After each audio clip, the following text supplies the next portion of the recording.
This session is basically, just to give a brief overview with regards to how um, we can actually go about capacity building, to share some data, that has come up from two recent research reports. There's a global workforce study and also like the hiring guide. Um, and we'll also go into, that is some of the IC squared credentials, that can help individuals as they progress through the their career. So, who is IC squared? I mean, or like myself. So my name is Clayton Jones, and I'm the regional managing director for IC squared. I'm based out of Hong Kong. I'm speaking on behalf of Michaela Park. There's some audio issues, so I hope I do a good job, or as well as she would have. So with IC squared, I think many of you may be familiar, with IC squared. We've been around for a while. We have a large membership base also in Singapore. Um, we are the largest not-for-profit membership association, and we've got close to around 175,000 members globally. While we are most widely known or most well known for the CISSP, there is actually a suite of credentials, that would map to specific job tasks, and I would say the skills required to actually perform those tasks within an organization. Our mission, we look at trying to inspire a safe and secure cyber world. And how do we do that? We work with businesses and governments to understand the requirements they have, and then also they have to ensure the security of their information and systems. And we actually collaborate on that front. Um, we we also we follow that understanding up by providing this education and competency assessment to enable workforce development and validate candidates' skills through the certification process. So that's the objective, is actually the validation of the skill sets that are linked to a specific task or a job function. Um, we now that's a given that we are the largest membership association for cybersecurity professionals. I mean, we've now begun to also actually advocate for the profession, um, both in terms of recognition of the work that the professionals do, getting visibility at the board level, looking and also trying to advocate for it's like ethical best practices and the growth of the profession. If we see, like cybersecurity profession compared to others is a relatively new profession, but the impact that cybersecurity professionals have on an organization, or the contribution that they do, is pretty significant. Earlier, I had talked about, IC Squared's global presence. This talks about our membership, like our certifications. We also have that's a close to 151 chapters, like in 51 countries. We have a very vibrant chapter in Singapore. They also interact like with organizations or say like AISP. The Singapore Computer Society, and many local initiatives that would come out either from GovTech or CSA. Now, I had mentioned that we work closely with government and education like institutions. This is a list of some of the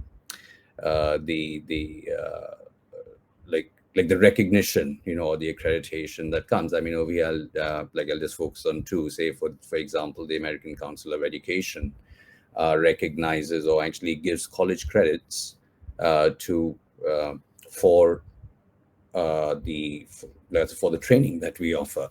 So, like, say, for example, the courses that are offered like through NTUC, and if someone looks to go and do some higher studies in the US, those courses would count towards credit. They would count towards college credit. Now, the reason why I mention that is that it just demonstrates the rigor and also the quality of the education, that is provided. On the next box, you see like the U.S. Department of Defense. So there is a directive US DoD 8570, which actually looks at like the various job functions within the U.S. government, specifically within the Department of Defense.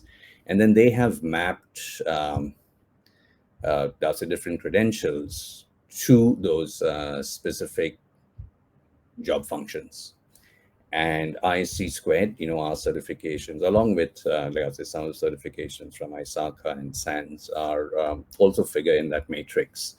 So that's an independent study, done by the U.S. Department of Defense, and they actually require both their employees and contractors that provide cybersecurity services to the U.S. Department of Defense and fall within those categories to have those certifications. So that again, is just using, to highlight the recognition and the rigor that is there within the certification process. Here we have, some information with regards to more on the APAC side. So over here, I just talk about the Hong Kong Monetary Authority. So for example, it's like 3 years ago, the Hong Kong Monetary Authority introduced a directive requiring banks to do, say, like an annual health check, as it were. And the individuals that were qualified to do, to actually conduct that exercise, were the CISSPs and SSCPs. So, the Australian Computer Society has they've also got three certification schemes, and if you have the CISSP or the CSSLP and the SSCP, you would automatically qualify for those certification schemes. Like in Singapore, we do like our certifications are recognized because of the mapping through through an ICF, and there's funding available. We work very closely with CSA. Now the IRAP program is within the Australian Department of Defense, and they require anyone that works on a federal government system needs to be IRAP accredited.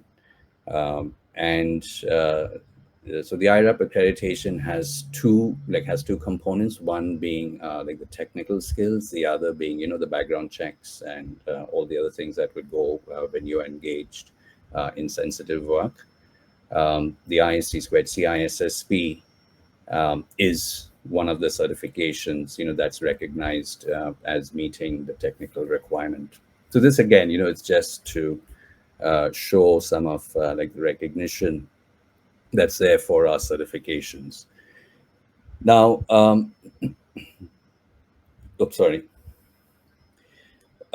we so we all know, that like I said, cybersecurity is a high demand, high profile profession with acute staffing shortages. We do face a scarcity of experienced people. Hiring managers are becoming more creative and flexible to build resilient and sustainable cybersecurity teams. I'm sure you within your organization face the same issue. We talk about the gap. I think we've all been talking about the gap for a while, but in that environment, how do organizations try to make the best of what they have and also plan for the future? New research, that we've done, which I referred to earlier, finds that hiring managers are looking to entry and junior level candidates to fill vacancies, because earlier I'd mentioned, right? There is a scarcity of experienced people, and experienced people comes over time. It doesn't happen overnight. So the emphasis on trying to groom and grow individuals from within the organization, and also to take on just like everyday duties and add value, and also fresh new perspectives that can help uh, strengthen the organization's security operations. So here, we like I would like to actually talk to you about how do we go about addressing the cybersecurity workforce gap by expanding career pathways into the profession, and cybersecurity professionals' role in this paradigm. So here's what like the cybersecurity workforce looked like in 2021. Right? I mean, you have a gap of 2.72. Um, here's what the supply is. So it's like in 2022, 4.66. I mean, the estimated workforce actually grew by around 47K like in 2022. I mean, that's good.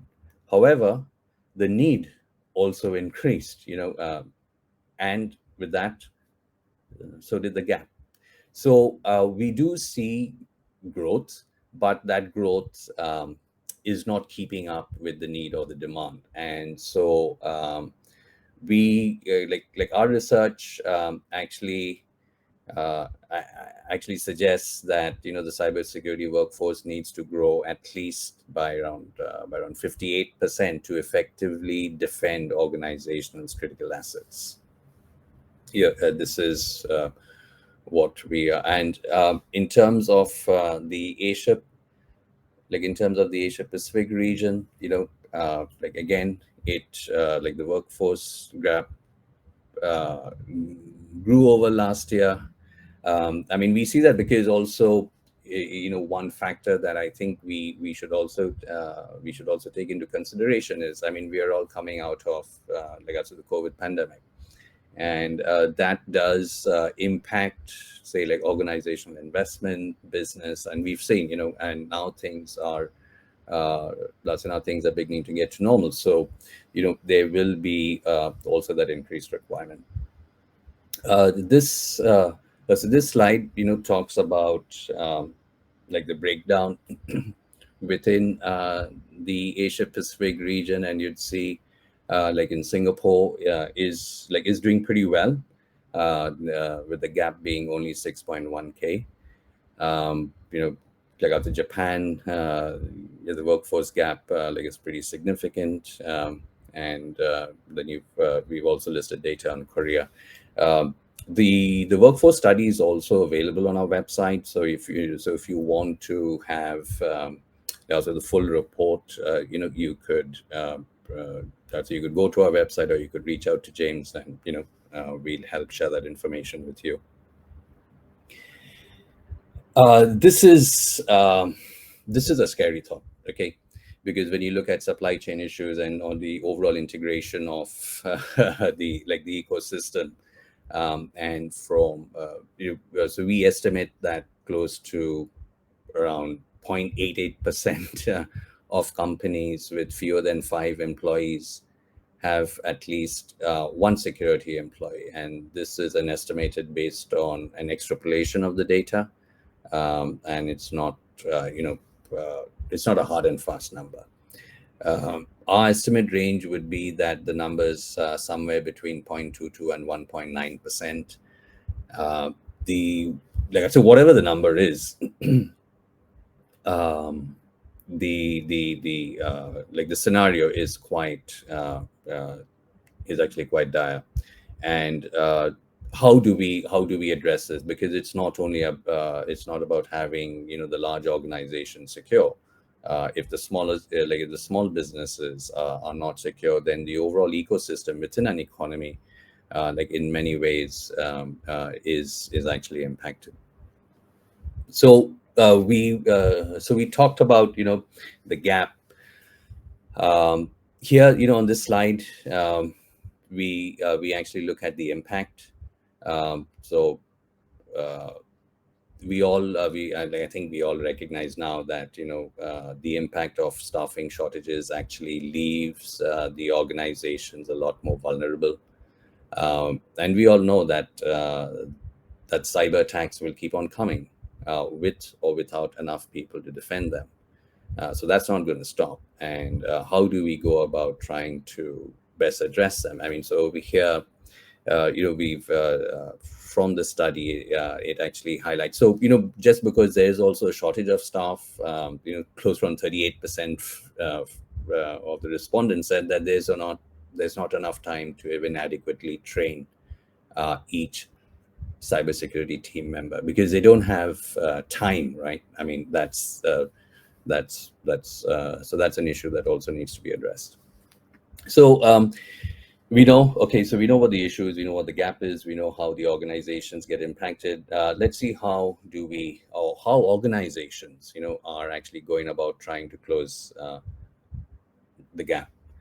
And organizations are prioritizing people. When we do look at cybersecurity, or the different elements, there's technology, there's people, process, and technology, right? I mean, that's like the triad, and the people is the most important part, and also at times can be the most challenging, because you just can't go and buy something off the shelf, or say, okay, I have the money and I'll go and invest, and and I'll have this new team, because of the shortage and because of the time that's required to actually build cybersecurity teams. So there has to be like I said, a very intentional approach on how organizations are addressing this.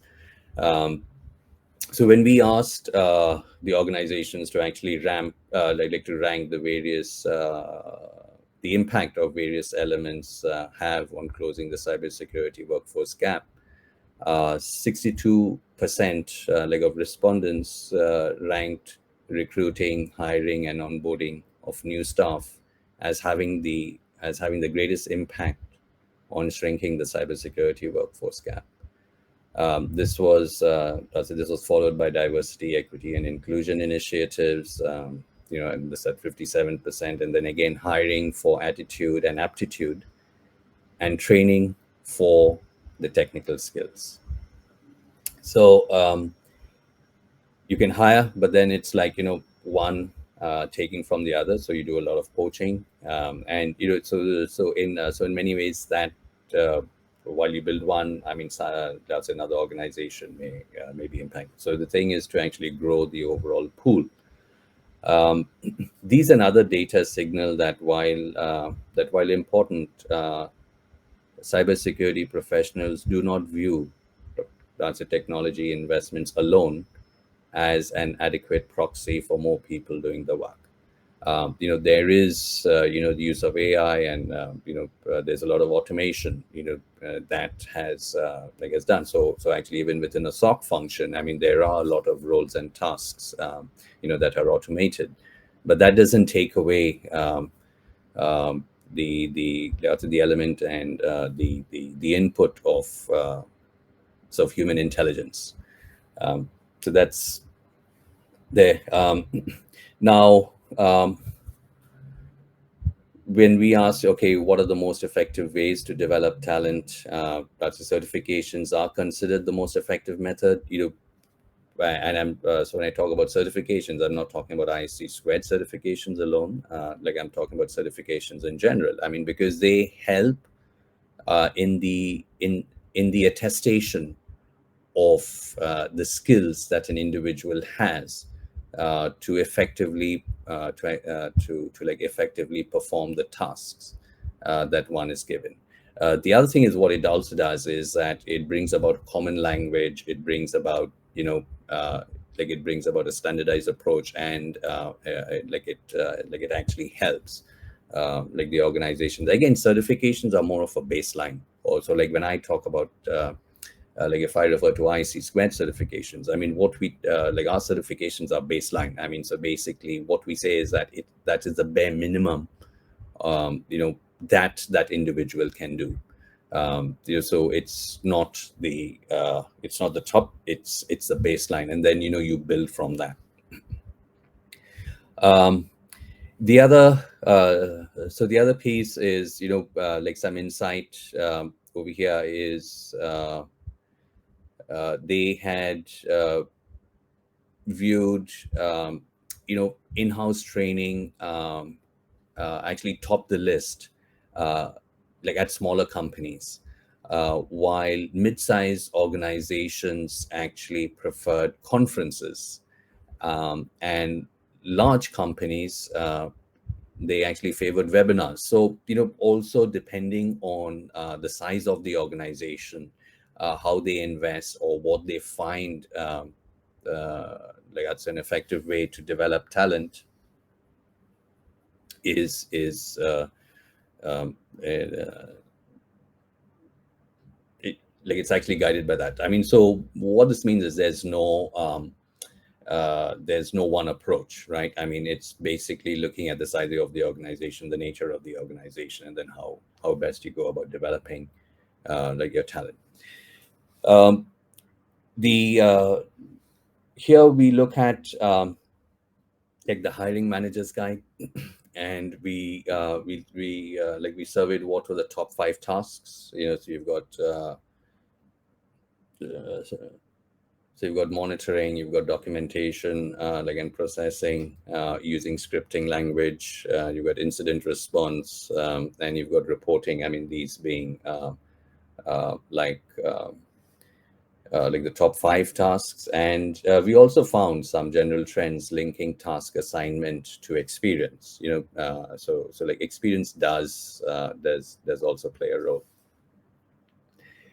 Um, Here we look at, those with 1 to 3 years of experience. There's looking at information assurance, doing backups, recovery, and BCP, intrusion detection, encryption, and pen testing. Um, and how do ISC squared, how do we partner? How would, like, I'd say, how could we partner, to close like the gap? Earlier, I had mentioned that, we are most widely known for the CISSP, but there's actually a suite of certifications. So, like, say, for example, if you're looking at, the mid, like, that's the mid experience level, then you have the SSCP, which is actually directly relevant within a SOC environment, or actually for those individuals, looking at performing network monitoring, incident response, doing forensics, and stuff like that. Then if you look at the CISSP, it's more for the experienced professional, and you've got the CCSP that looks at cloud.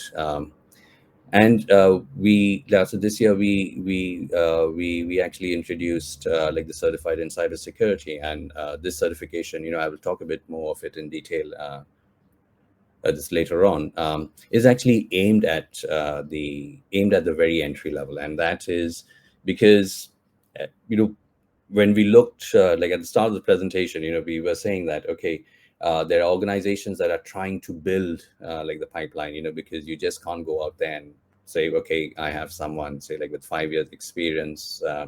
It takes time, right, like to build that. So as one of the strategies, that organizations are using to actually identify individuals that have certain skill sets or traits that would enable them to be successful uh, within the cybersecurity profession, and then build or invest in them to help them, develop, say, the skills or technology. So first you look at aptitude, and then, you actually uh, you would actually process.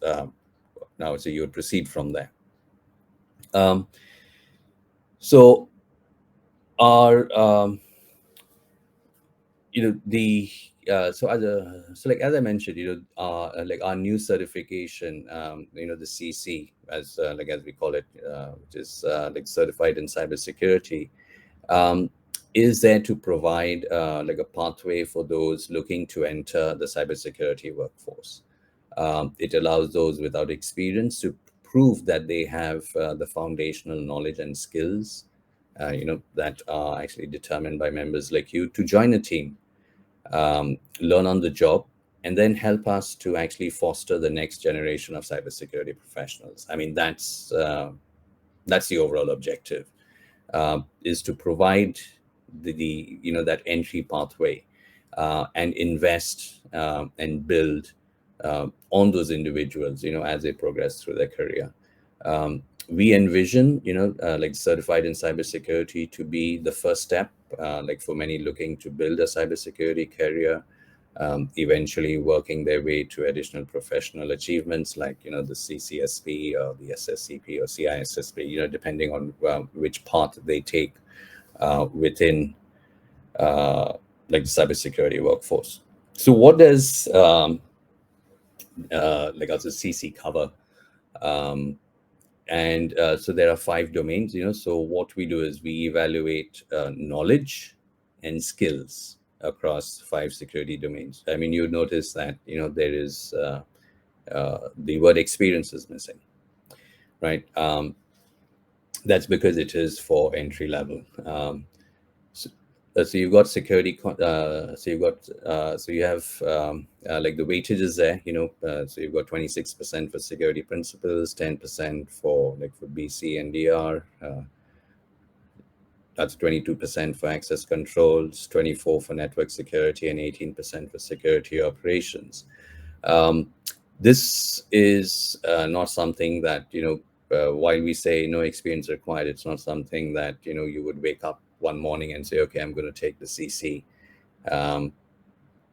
tomorrow. Now, it does require some as a decent level like of familiarity of essential concepts. And through this, actually, employers can be assured that candidates like have foundational knowledge. So, like, say, for example, if I look at, say, security principles domain, right? I mean, which is the highest weightage. In that, I mean, what we look at is to ensure that the individual understands the security concepts of information assurance. They know about the risk management process, it's like security controls. And also there's a large emphasis on the ISC squared code of ethics and governance. The other spectrum, when we look at, say like domain 5, which is on security operations, it's about understanding data security. It's looking at system hardening. It's looking at best practice security policies and also awareness training. So I just shared, just a few insights as to what's covered in those domains, because I just want to be very clear that it's not something, so you do need to study for it. You need to be able to demonstrate that you are aware and like that's the fundamental concepts across like these 5 domains. And if you see, it also maps to the tasks that we had listed earlier from the research, as to those with less than 1 year experience. What tasks are they generally asked to like to perform? So it's looking at how do you map tasks, skills, and then identifying or determining that the individual has the skills. So basically looking at skill validation. Now, like I said, for the longest time, we've all been talking about like the cybersecurity workforce gap, and it's like earlier this year, our CEO, Claire, also, I mean, she said, okay, we need to make a difference. And so with that, what we have done is we've introduced a program where we, ISC Squared, will give away 1 million seats to our online self-paced education, and also the exam voucher, to go and take the exam. It's like a Pearson view. It's a significant investment, like on our side, because there are obviously very hard costs like involved. But as a not-for-profit organization, we are in a position like to do that, and it's one way to really impact or make like a difference, and try to take intentional steps to address like the workforce. We are also engaged, like with NTUC, to help make this offering along with, the in-class, it's like along with the classroom training available through NTUC. But, more information will come on that from James. Now, so like the process, so I won't spend much time like on this. Like you could go to the ISC Squared website. Like after you become a candidate, you indicate that your like your certification of interest is the CC, and then you will have access to like the training and also the exams. Now, in terms of the education piece, right? And this is not only for CC, but to all the other certifications, say like the CISSP, that's also offered through NTUC. We've got classroom-based training, we've got online instructor-led. I mean, this became popular, at the start of COVID. But there is always that preference. We find where it's possible, leaning towards classroom-based. There's also the online self-paced. I mean, we do have credential holders in close to 175 countries. I mean, we can't be in every country, in terms of education, but so actually having the online self-paced helps bridge that gap, and also provides that's another option for individuals who want to learn at their own speed. And there are also other self-study resources. And like I keep mentioning NTUC. So like NTUC is an official ISC Squared training partner, and they use the official courseware. The instructors are also ISC Squared certified instructors. Like the reason why I mention this is we do see so quite a few organizations, or like in different markets, and it's not only in Singapore. It's actually across the globe, that say, okay, we offer you ISC Squared training and stuff like that. And I would just caution, and you look at if it's official training, because the emphasis also from our side is not to teach someone the exam. So it's not like, okay, you come, you spend 40 hours with us and we will teach you the exam questions. That's not the intent, because that doesn't help you or the organization. The emphasis is on helping the individual build the skills and knowledge that enables them to pass. It's a slight distinction, and because because also, we were just teaching to the questions. I mean, then what's the value of the certification? Because it's not a true test. It's not a true validation of one's capability. So that's something I would just like to bring up here. In terms of membership, we have after you become an ISC Squared credential holder, you have to go through a certification application process. So that's also with the CC. So like with the CC, while we have the free exam and the free education, to become an ISC Squared member, you would need to pay the AMF, which is like $50 for the CC, and I think it's $125 for all the other certifications. So like what benefits actually come? We actually do have like I'd say a lot of initiatives that are there to help the individual build and develop their knowledge and skills. So early on, I had mentioned, the certification process. When you look at all the certifications, are actually a baseline, and then we need to build and we need to develop on that. So there is actually a lot of free training that's available to members, and also actually interacting with other professionals is also a good way, to learn from the experience of others. So we've got the ISC Squared chapters. We also encourage our members like to give back to the profession. They actually assist in like the development of our exams. They join the chapter, they support in-person and virtual events.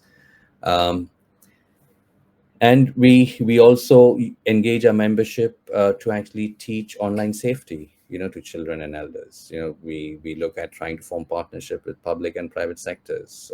We also work on collaborating on cybersecurity awareness projects. And the reason why we can do all this is because of the strength, the breadth, and the depth of our membership. Um, that's all like I have uh, like for today. And as I mentioned earlier, I hope um, you have found this session useful, and I will uh, pass on like to Michaela. Thank you so much, Clayton. I'm so sorry for putting you on the spot to do a presentation. I think now the noise is just gone. All right. So Okay. So that was intentional, was it? Clayton, you can stop sharing the slide. Also, you can put your camera on so that everyone can see your face as Okay. well. Let's see. How do I stop sharing? I think you stopped Oh, right I've now. stopped. Right. Okay. Yes. So yeah, from the audience, thank you so much for the listening of the Clayton's the presentation. If you have any questions, I think we have a few minutes. We can respond to the questions. So I think you can just put your microphone on to speak up, or you can use chat box as well.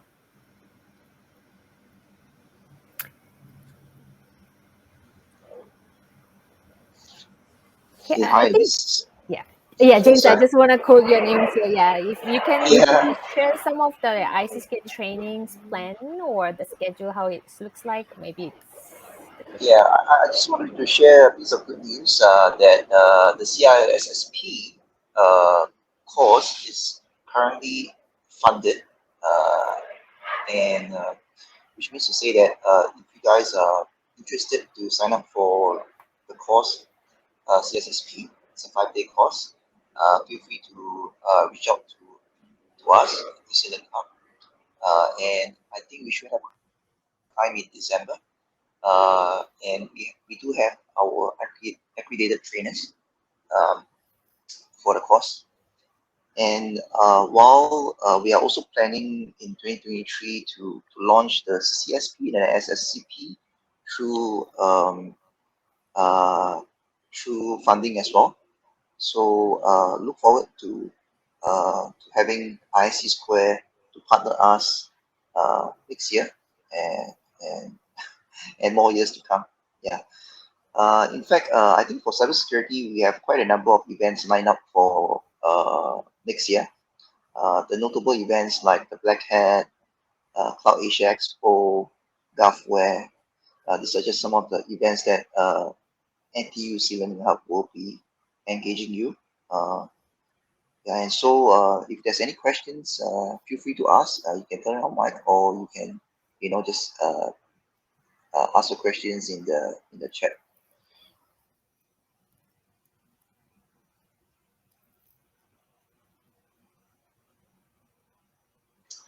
Yeah, I also want to take the opportunity to thank ISC Square for partnering us at NTUC Learning Hub and also taking our time down today uh, amidst your busy schedule. Thanks, Clayton, and thanks, Michaela. Thank you so much for the opportunity, and it was great to speaking with the audience here.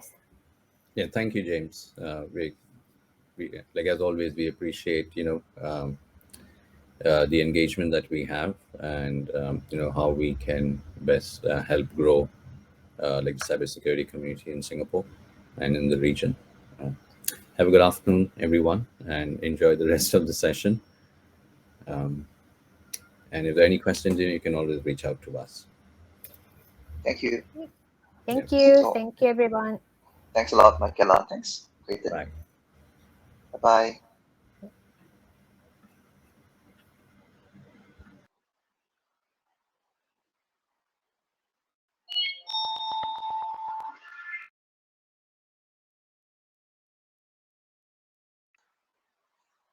So if there's anyone out there who is interested to sign up for our CISSP course, do reach out to us. We should have a class coming up in December.